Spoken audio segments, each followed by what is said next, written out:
My name is Flangan, and I was raised in St. Louis. And I spent a lot of my childhood with my mom being really sick most of the time. And so I wound up taking care of a lot of the stuff around the house. A lot of stuff fell to me. It was my responsibility because she literally didn't have the energy to do it. The only stability I really had was what I could create for myself, which wasn't much. I started really having problems with my mental health around the time that my sister started having problems with her mental health, and she actually committed suicide when I was 15. So for me, how my disease manifests, it manifests in two ways. I either get depressed and I become so physically tired. Everything is hard because I literally have no energy.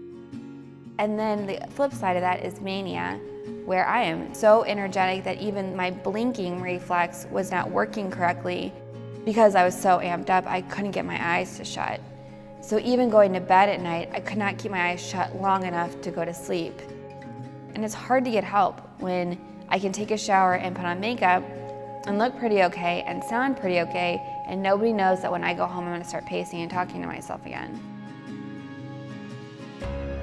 I had to go to the emergency room for medication issues, and when I told them my illness, well, you don't look like you're bipolar with psychosis.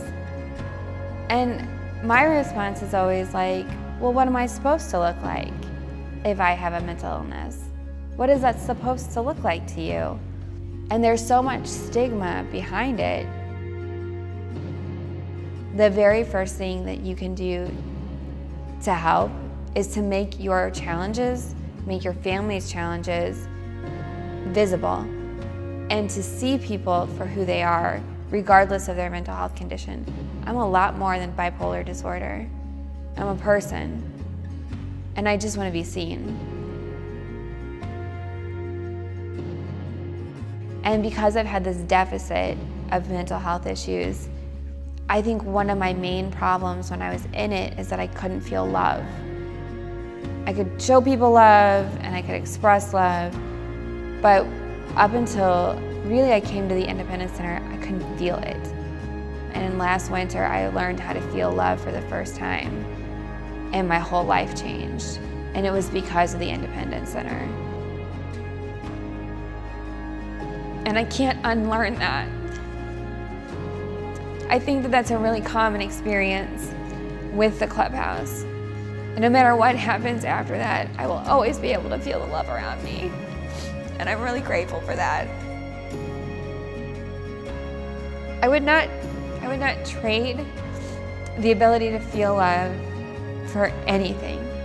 I think the root problem with mental health is you have a bunch of people who at some point were unable to feel that.